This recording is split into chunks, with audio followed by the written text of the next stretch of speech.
going on, Jerome? It's a beautiful Thursday. Birds are chirping and stuff, and it's time for another Vikings news dump. So, of course, mandatory minicamp day 2 went down yesterday. Day 3 is today. The last of the mandatory camp days. You got OTAs for a couple days next week, but feeling good about things, right? As good as you can feel about practice. Talk about practice in June, right? So then you got 5-6 weeks off, then training camp, and then we're back at things, right? And also, so Ryan freaking Kelly, man.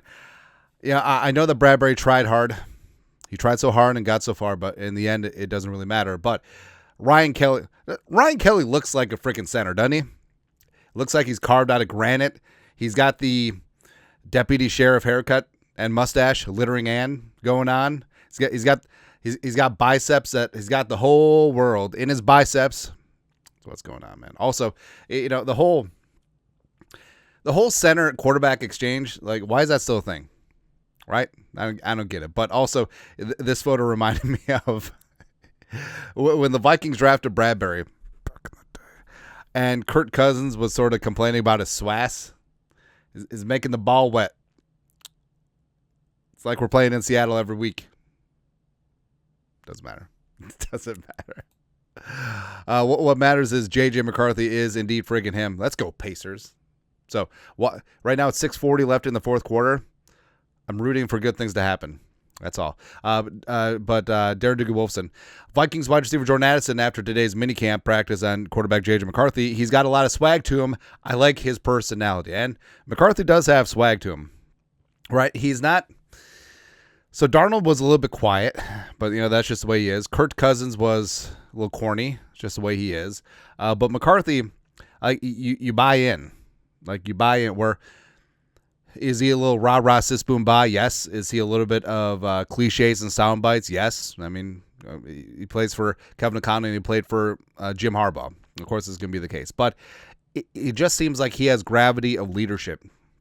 That's just very easy for him, right? And it shows. And we said, basically, J.J. McCarthy is white Joe Burrow or something like that. All right.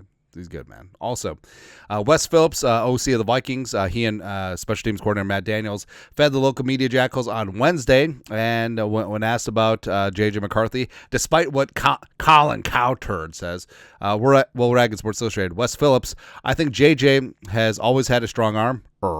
That's only, in fairness to Colin Cowherd, J.J. McCarthy only has a strong arm and arm talent if you have one eyeball, at least one. Like, 2 is preferable, but 1. So you can see it in 3D versus 2D. A couple of brain cells to rub together. And, like, some semblance of cognitive thinking, right? Just like, if you have some of those things, you can see that J.J. McCarthy has a hose for an arm. Right, we saw. You can criticize J.J. McCarthy about a lot of things, but arm strength is not one of them. Like, that's the weakness, man. We saw that when we went to Michigan and worked him out. He's physically in really good condition right now, so that's always going to be somewhat of a factor. But he's got a natural ability to put that zip on the ball. Right. Also, remember, McCarthy. It's not an ACL, it's not an MCL, it's not that, this, that, the other thing. This is meniscus, right, which took place very early in the preseason for the Vikings last year. The fact that he's out, no limitations, doesn't appear to be any sleeve, and he's getting all the quarterback 1 reps, amazing. Yeah. And then Wes also talked about tight end 2, but really we got tight end 1A and 1B. For the Vikings. Vikes fan page. No disrespect to anyone else, but I think Josh Oliver is the best blocking with pass game value in the NFL. Best blocking Y tight end in the National Football League. Screw you, George Kittle. Face. George Kittle is driven by the knowledge that he's not even the best Hawkeye tight end in the National Football League. That's Noah Fant. But yeah, Josh Oliver, he is indeed that freaking dude. I'm glad that he got extended long term. Now take care of Metellus as well as take care of Brian O'Neill. Extend him to make sure that he spends the rest of his career in purple. And Oliver also fed the media jackals. Purple persuasion. You love coming to work every day. Top class organization, super happy about it. Josh Oliver and his new extension. Aaron Jones later added, he's a vicious guy when it comes to blocking. I think he's the best in the league if you ask me. And Oliver is going to be a major part of the Vikings run game renaissance. Plus, set career highs in receptions, yards, and receiving touchdowns last year. He's not just a blocking tight end. He adds a lot to the passing game as well.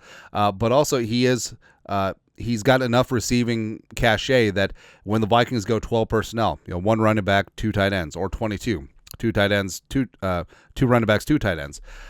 I mean, it's hard to match up because say 12 personnel, so one running back, two tight ends, two receivers.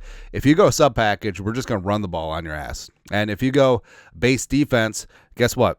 You're going to have Hockenson and Oliver on linebackers and safeties, and we will take that matchup 9 times out of 10. Actually, 12 times out of 10. We got this. We got this together. That's right. The daughter's just recently getting back into My Little Pony. Friendship is Magic. It's a good show. Anyways, also, Coach Hat Matt Daniels fed the media jackals. Guessling. Notes from second day of Vikings minicamp with Isaiah Rodgers. The only Rodgers that the Vikings signed this offseason, rightfully so. Looking like a starter at cornerback, Matt Daniels plans to talk to upper management about using him on returns.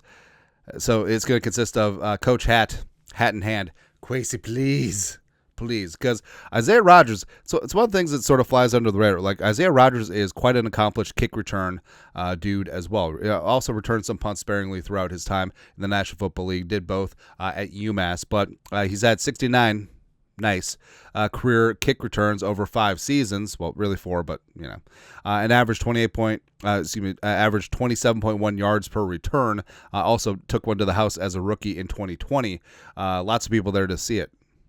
But Rodgers does have some prowess as a return man. But I feel like the return, whoever wins the return jobs, it's going to be sort of a stacked up competition. So you got Ty Chandler in there. Tai Felton can return kicks. You have Thayer Thomas is a solid punt returner as well. You got Silas Bolden. I think that if he's going to make any noise on the squad, it's going to have to be as a return man. And then also, you do have Isaiah Rodgers in that mix. So we're not going to have a shortage of dudes who can return punts or kicks. And that's I think that's one of the more underrated parts of the Vikings offseason plan, including getting guys like Tavierre Thomas, getting guys like Tim Jones who are legit in terms of all the other phases of special teams. Quasi did a really good job stocking those shelves and getting Coach Hat some really solid players there. Also, speaking of solid players, Purple Suasion, Alec Lewis and The Athletic talk about Jordan Addison. Quote, one guy we haven't talked about a lot is Jordan Addison. This guy is just a baller, man. I mean, there's no drops. He moves so smoothly. He looks in good shape. He's been out here for every rep. He's locked in when he's out here. It's just all been very positive. And Addison, I've changed my mind. Don't trade him. Extend him.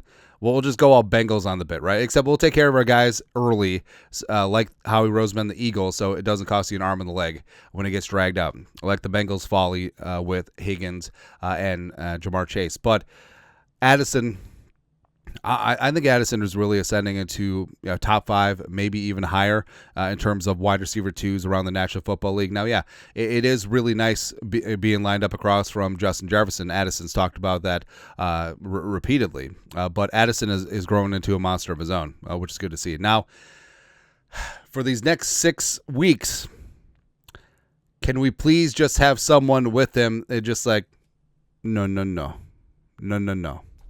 Please. But hopefully Addison is maturing and realizing that, hey, if you want to do damage on the field, if you want to get paid, you got to be on the field. That's it. Also, speaking of receivers for the Vikings, Tai Felton, a 3rd-round pick out of Maryland, that's right, baby, he a Terp, was on the St. Brown podcast, which I do like that a lot of players are controlling the means of communication now. Is that I like the St. Browns. I really like Micah Parsons, where it's like the audio and video version of the Players Tribune, where they control the narrative, right? So it's good to see. So Tai Felton was on St. Brown podcast, talk about how he ended up with the Vikings. Coach McCarthy, Keenan, he kind of ran my pro day, so I had a feel for them. My agent said they really like you and stuff like that. Now, McCarthy Actually, was wide receiver coach for Maryland way back in the day. I'll talk about like the Stephon Diggs era. So he's familiar with the campus.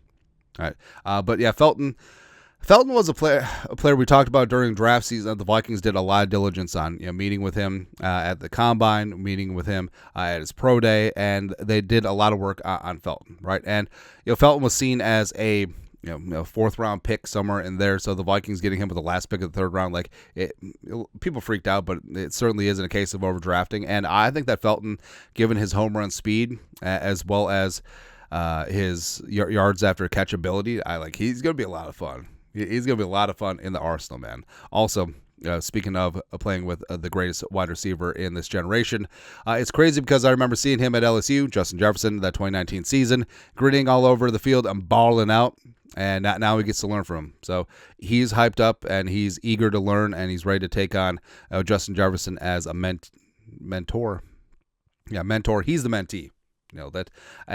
That's something that Addison's also talked about as well. Where Jefferson, even though he's still young, he has turned into the elder statesman of that receiver room, and he's got a lot of knowledge to pass on. You've seen Jefferson passing it on at his camps and also with the younger receivers in his room. So it's going to be good. He's running that wide receiver room, and frankly, it's become one of the best in the National Football League. It's fantastic to see.